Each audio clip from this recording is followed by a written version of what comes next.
Buttimer from UNF. He is the Dean of the College of Business. And if you will, take it away. Well, great. Well, Mayor Pat, thank you for having me here today and for asking me to join and speak. It's a real pleasure for me to get to meet folks. So my name is Richard Buttimer, and I am the Dean of the Coggan College of Business, but I'm the brand new Dean. I started on June 27th, so I can give you a report for a full month of what we've been doing in the Coggan College and what we're going to be doing over the next year. I'm going to share my screen so that I can show you some slides we've got going forward. What I wanted to talk with you about today is really what we're doing in the Coggan College to prepare for the fall, how COVID's going to change what we do, what we're going to be doing in the intermediate term and in the long term as well as some thoughts on kind of what's happening in higher education. What have we learned from this pandemic? So if I give you an outline, really, I want to talk about a couple of things. The Coggan College has a really big role in economic development for Jacksonville and Jacksonville region. I want to talk about that and what our response has been in terms of our response to COVID. I want to talk about our future of our college, how we're going to reopen this fall, what the fall semester is going to look like. It's going to be different than a typical fall semester. Talk about how it's going to affect us in the intermediate term and the longer term. And then also talk about broadly how higher ed is going to be different in a post-COVID world. And then obviously I'll be glad to take some questions as we go along. So let me just start off, because I know you're not all Coggan alums. So let me spend a minute or two talking about what the Coggan College is, what it is we are, and what it is we do. So some just quick facts. So as you know, UNF has about 19,000 undergraduate students total. Of that, we've got about 2,400 in the Coggan College at the undergraduate level. So it's about 15% of the total credit hours generated at UNF. About 70% of our students are white from a demographic standpoint. Only about 6.9% are African American. That's a number we're going to work really hard to change and increase, because we really want to have a demographic profile that matches the economic region that we serve, which is Jacksonville and North Florida. At the graduate level, we have about 531 graduate students. For a city or metropolitan area of 1.6 million, I would expect that over time we will grow to be closer to 800 graduate students. That would be about the norm for this size city at the major public university in the region. Good news is we have fairly good representation, at least at the graduate level, between male and female. We don't have much gender disparity. Still at the undergraduate level, we probably have more heavily male than we would, in some sense, like to be. Not that we want fewer males, but we want more females in our college as well.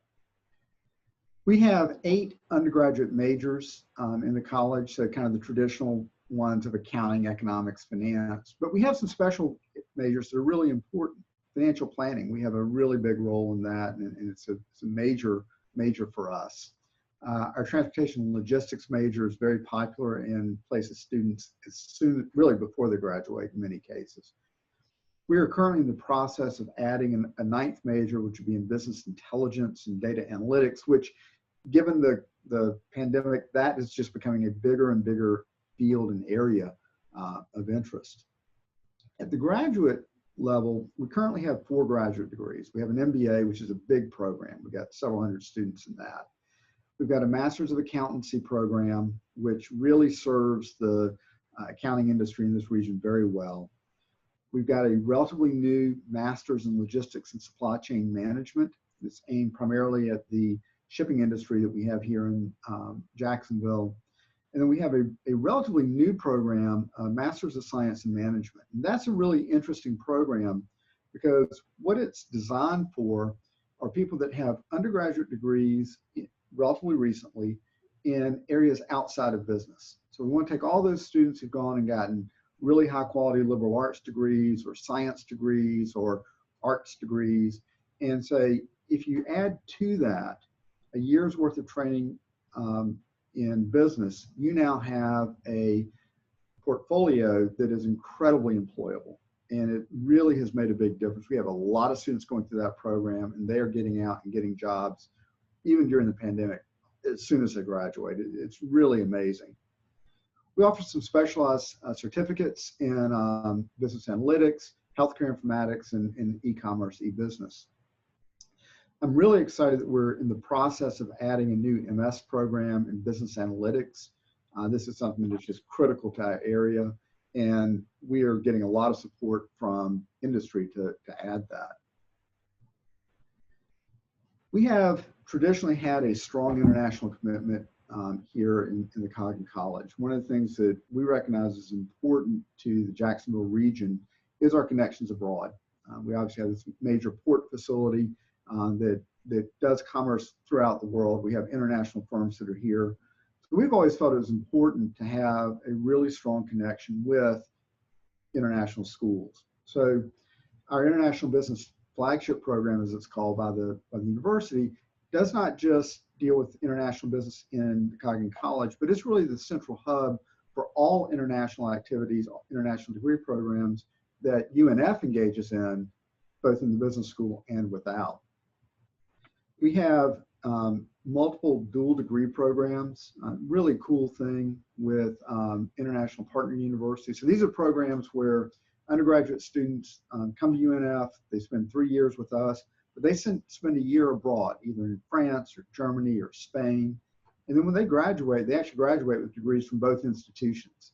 So they wind up getting 2 degrees while in essence at the same time, and they're paying our tuition to do it. So they don't have to pay really high tuition abroad to do that. We also have a global MBA program, which is a really unique program.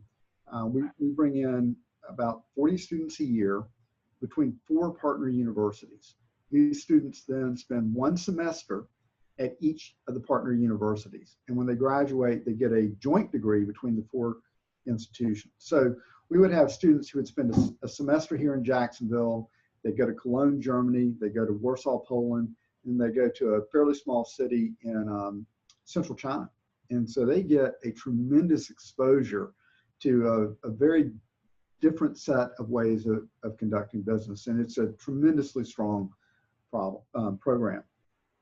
Now, we also have a fairly strong tradition of study abroad programs. We typically send several hundred students a year for either semester-long or shorter-term programs with our faculty. Fortunately, we just can't do those this year. There's just no way for us to send students through, at least not for the fall. We can't send students to Europe. They would have to quarantine for too long to be there. So we're having to suspend those for the fall. We're hopeful that by spring break, we'll be able to start doing more in the way of study abroad again. So I talked a little bit about our programs, but let me give you a little bit about our faculty. We have, like I said, I've been here a month, and I'm starting to get to know our faculty really, really well. And I can tell you, I am incredibly impressed by them. We have world-class faculty that are true teacher scholars. They publish in the absolute top journals in our various disciplines. And in fact, we have such a strong research culture in the Coggin College that 13 of our faculty members have been awarded what are called endowed chairs, which basically it's kind of like, as you get promoted and you become a full professor, it's what you get promoted to after you're a full professor. And it's a really high honor, and it says an awful lot about the strength of the research that our faculty do. And much of that research is directly aimed at problems and economic development here in the Jacksonville region. We're very applied in that research. We have about 70 full-time faculty members. 54 of those are on the tenure track or they're tenured. We have 16 in non-tenured but permanent positions. So most of those have PhDs. All of our tenure track faculty have PhDs. Most of our non-tenure track have PhDs as well. And they're in positions that they'll be able to stay in for the rest of their careers, provided they continue to perform at the levels that we would anticipate. In addition, we have 25 full-time staff in the college. So you're talking about a college with roughly 2,700, almost 3,000 students. We have 70 full-time faculty.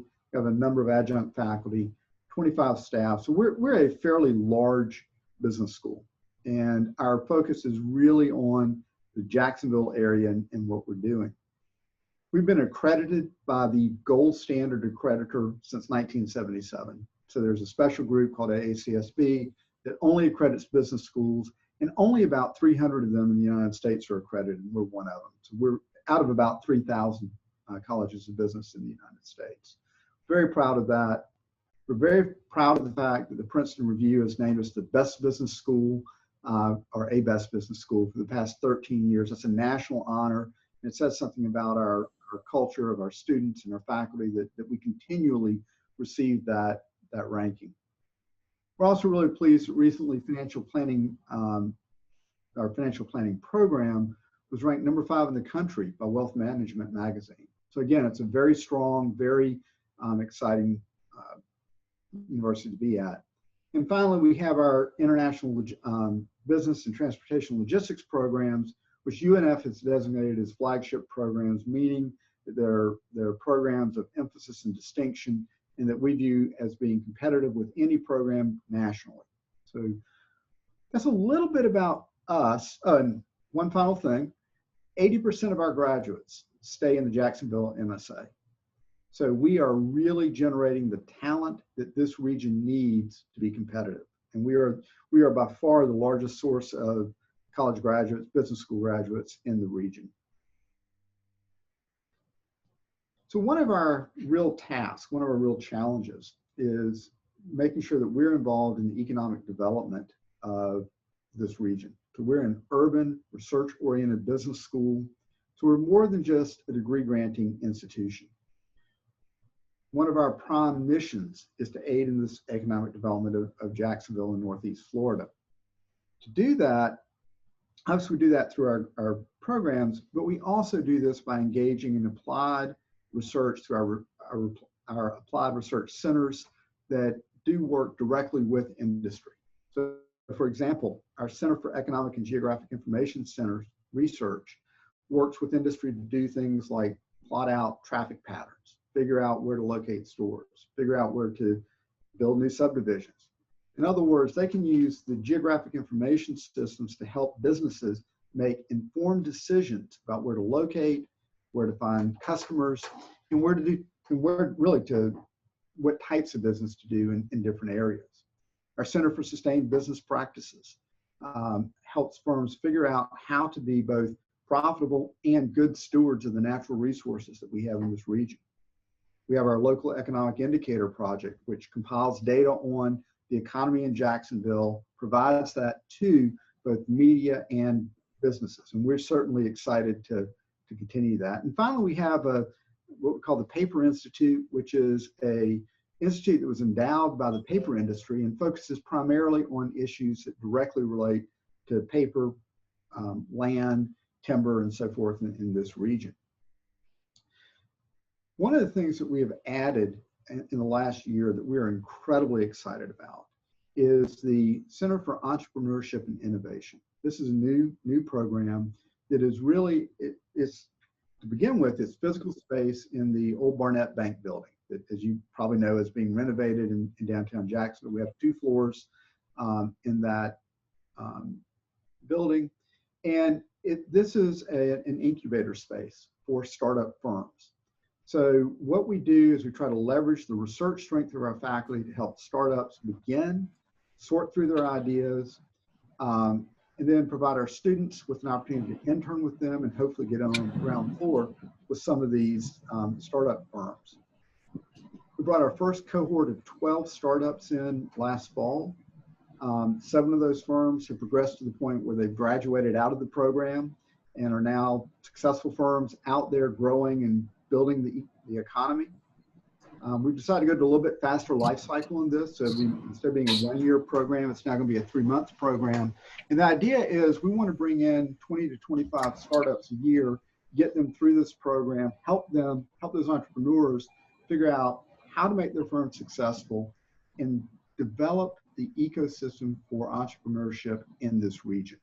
This is something that we are uniquely able to do, again, because of the size of our faculty and the opportunities that we have. This year, we're going to focus on a number of industry verticals when we bring these groups in. Some of the areas we know we're focusing on will include healthcare. Obviously, everybody cares about that right now, as well as fintech. So it's certainly an important part of what we do as a college. It's something that you don't necessarily think about a business school doing, but we think it's important that we do it. One other hugely important piece of our college's economic development outlook is our Small Business Development Center. They are a federally funded enterprise that is housed within the Coggin College that provides small business owners in 18 Florida counties with the management consulting, training, and information they need to grow and be successful businesses. In 2019, so prior to COVID, SBDC delivered 15,000 consulting hours to nearly 1,800 clients throughout that 18-county region. We delivered 134 workshops, 2,000 participants. And that resulted in 67 new firms starting, $37 million in capital raised, and 3,200 jobs created in this region. So when I say that as the Dean of the Business School, we want to be involved in economic development, I mean that in a very direct way. We want to actually help create the jobs through support of businesses in this region. Now, those numbers tell you what this center did in a normal year. Then COVID hit. So what's really amazing to me, and I am just blown away by this, is that they became an absolute lifeline to small business once COVID hit. In fact, one of the things that happened is the state of Florida used the Small Business Development Center network to help implement the Florida Emergency Bridge Loan Program. Now that program consisted of 1 year, no interest loans of up to $50,000 to qualifying small businesses. Our specific Small Business Development Center here in Coggin processed more than 400 loan applications. So they would sit down with the actual business owner, help them navigate through this process. 200 of those loans closed with nearly $9 million worth of loans closed in the greater Jacksonville region. So those firms probably go out of business if we aren't providing that service. Now the money, of course, is coming to the state, but it's something that I'm just incredibly proud of that our center, led by Janice Donaldson, was able to do. Since March 18th, when they went virtual, we've had 1,300 clients get more than 6,400 hours of virtual consulting. This is something that is a fundamental part of what we do as a college, and it really is something that I'm very, very proud of. So, the center was awarded $1 million from the CARES Act to hire 8 new consultants to be spread across those 18 counties. So we have the staff to really be of great value to small businesses throughout the greater Jacksonville region. So as you can see, economic development is really at the heart of what we do in the Coggin College. We develop the region's talent through our educational programs. Our graduate programs attract talent from out of the region to Jacksonville in order to improve their human capital. That then increases the talent available in the region. We further develop the region's workforce after graduation through continuing and executive education. We nurture the entrepreneurial and small business communities through the Center for Entrepreneurship and Innovation and the Small Business Development Center. And finally, we solve complex applied business problems through our research centers. We want to be a partner with the Jacksonville business community, and we can do it in a very broad set of ways. So as you are going back and thinking about what you do in your business, remember, we're here as a resource for you, and we think that's really important. So what about the future? So I'll give you a snapshot of who we are and what we do and how we do things. This fall, it's going to be a challenge. Now you see I say better, stronger. That is the UNF tagline for our reopening this fall. And if you hear President Zemansky talk about it, he says, we're not just going to come back and do the normal things we do. We're going to be better, and we're going to be stronger than we were when we shut down. So UNF is an entity in the entire state university system. It's committed to reopening in a way that is safe and allows our students to have the, quote, full college experience. For a business school, that includes not only our classes, but making sure that we can continue to deliver things like career management advice, advising, internships, and other opportunities to help the students develop not just their academic side, but really to begin to develop that professional development side of their career. It's really important we do that. Our Career Management Center has great plans for reopening in a big way, and that process will start soon. The fall is not going to be normal. We know that. We're going to reopen our campus, begin the process of reopening on August 5th, so a week from today. We'll start having staff come back in. We're not going to be staffed at 100%. We're asking as many of our staff who can be effective working from home to continue to telework. We've got to keep the density of people on the campus relatively low, but all of our offices will be open again in some form or other. Classes will begin in about 3 weeks, and we're going to have normal classroom, normal class schedule at least, up through Thanksgiving. Once Thanksgiving happens and all those students leave campus, we really don't want them coming back because some of them are going to get sick.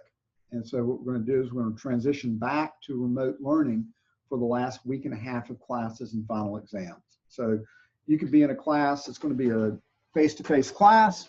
You'll begin as normal, you'll attend classes as normal all the way up until Thanksgiving break, at which point we will transition back to remote instruction for the remainder of the fall semester. When you think about the college campus, you know, I always say if you thought about it hard and said, I want to design an institution that will do everything it can to prevent social distancing, you would probably design a college campus, because in normal times, our entire purpose is to bring people together and to have lots of interactions between people. I mean, we design our walkways so people congregate. We want people to talk together. We want people to be discussing great ideas together.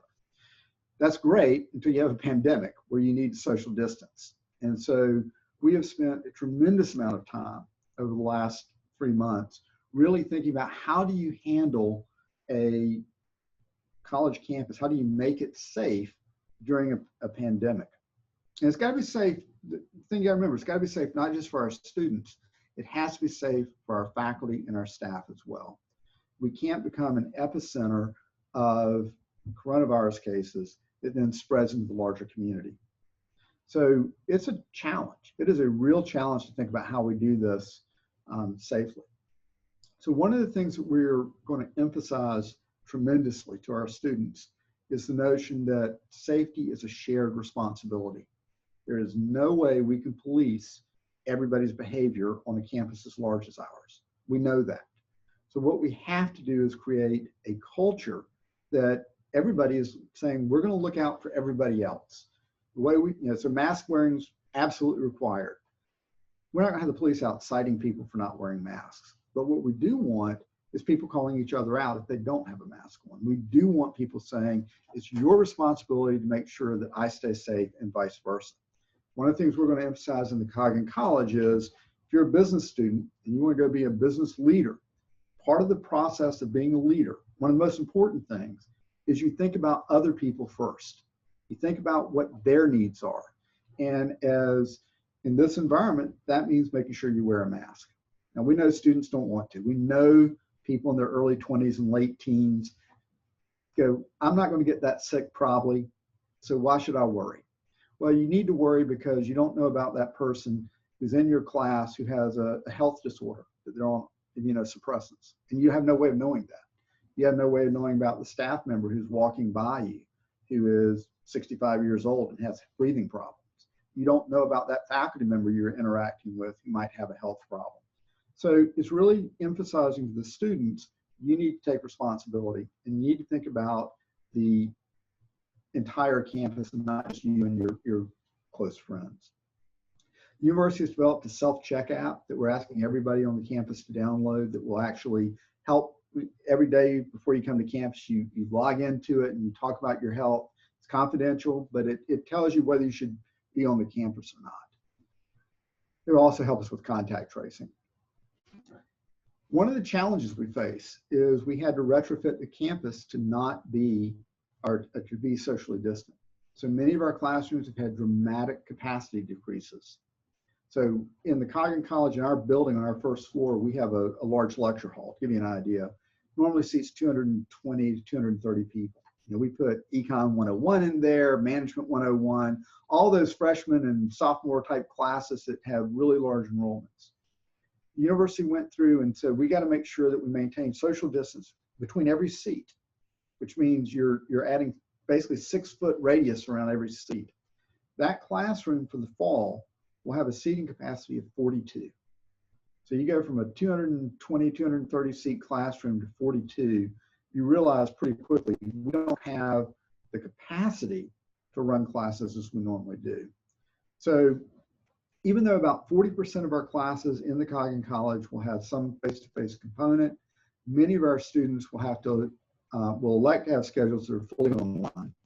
Some will have a mixture where they come to campus maybe once a week and they're online for the rest of the class. And then again, some students will be fully face-to-face, some courses. We go by credit hours as opposed to the number of sections. Somewhere between 60 and 80% of our teaching this semester will be by remote instruction. So we know it's going to be a very different semester than what we normally have. Other big challenge for us is student housing. Right? You think back to your own college experience where you went into a dorm and you're living with 1 or 2 other people in a pretty small space and you're surrounded by other people living in that space. We simply can't have that density of housing that we've had in the past. So the university does not bring as many people into the dorms. That directly affects our revenue, by the way. That's not something that's subsidized by the state. We have debt on those dorms and we've got to service that. So that does create some real budgetary challenges for us. We also have to set aside some dormitories for students who go into quarantine because we know that will happen. And so we have about 40 beds set aside now. We're probably going to expand that before the semester starts. We have special concerns and accommodations for international students. And when the shutdown happened in March, we had international students on the campus that, you know, we really want to shut the whole campus down, but we couldn't because we had international students whose own countries had closed the border. They had no way to go back. So if we had kicked them out of our dorms, they literally didn't have a place to live. So we had to maintain some presence even through the summer for some of those students. So this fall is going to be a challenge. What about the next 2 to 3 years? We know one of the real challenges we're going to face is the state budget's going to be very, very difficult for the next 2 to 3 years. The state is going to be dealing with the fallout from the pandemic through its tax revenues for at least the next 3 years, we think. So we already took about a 5% budget cut to our college operating budget. We are anticipating a larger cut in the next few days that's going to be significant. Now, we are completely cognizant of the fact that many other people have suffered much greater cuts. They've suffered much greater economic dislocation. So we're not complaining about it, but it's something we have to work with, and we know we're going to have to deal with this. The state university system, library system, just took a major, like $20 million cut that really was paid for the systems that let us do remote instruction. So because the state had to cut that budget, the universities are having to step up out of other budgets and pay for that. And so that also affects an individual college's budget.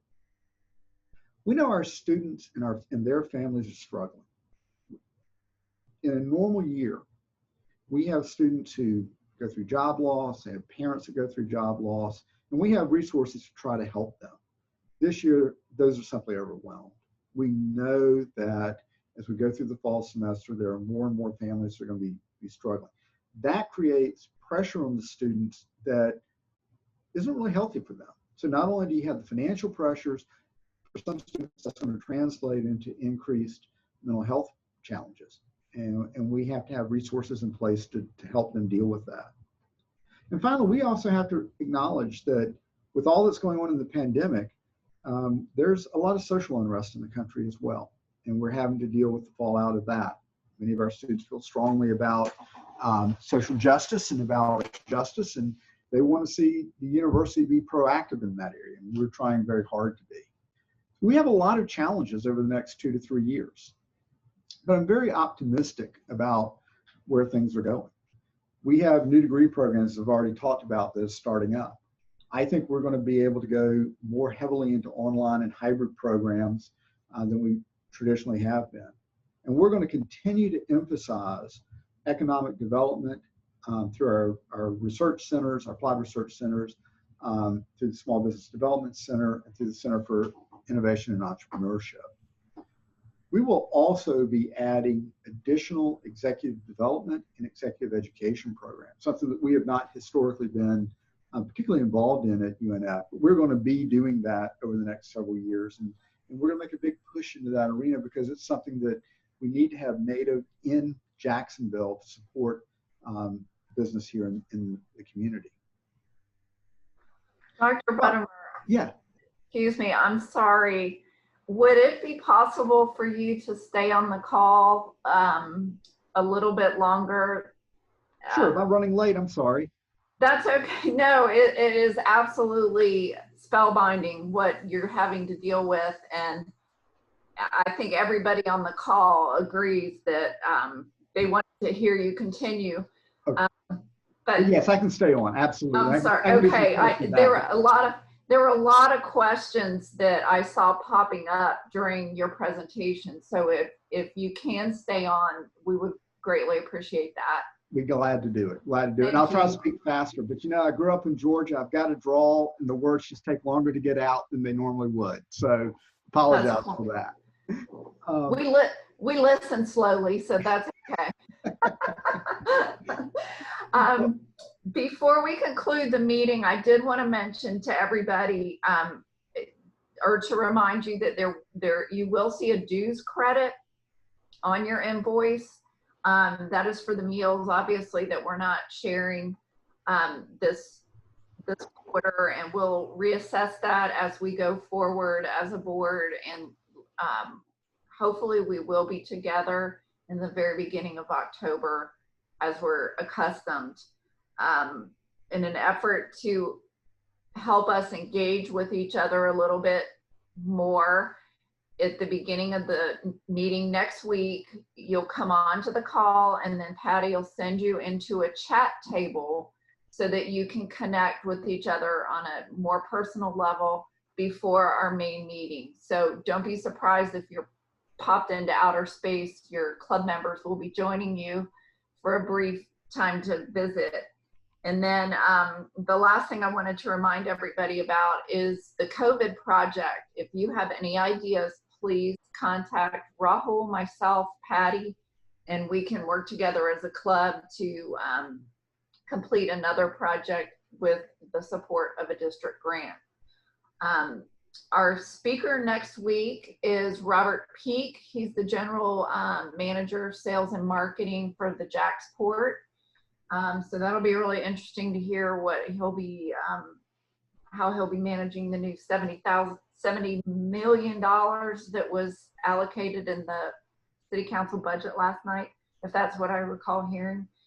And Drew Bisbee will lead us in the four-way test, please. Drew, are you still on the call?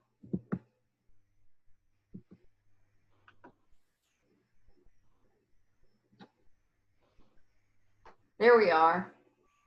Thank you, Patty.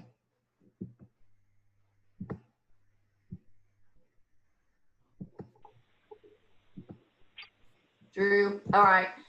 Sean Corrigan, can you please lead us in the four-way test? You bet, will do. Fellow Rotarians and guests, please join me in the four-way test of the things we think, say, and do. First, Is it the truth? Is it the truth? Second, Fair is to it all. fair to all concerned? Fair to all concerned. Third, Will it build good? Build goodwill and better friendship. and fourth, Will will it it be be beneficial? Will be beneficial to all concerned. Thank you all for being on the call with us today. And if you would like to stay on to ask your questions to our guest, Dr. Richard Buttimer, we welcome you to stay on board. Have a wonderful day, everybody. Thank you. Thank you. Bye, guys.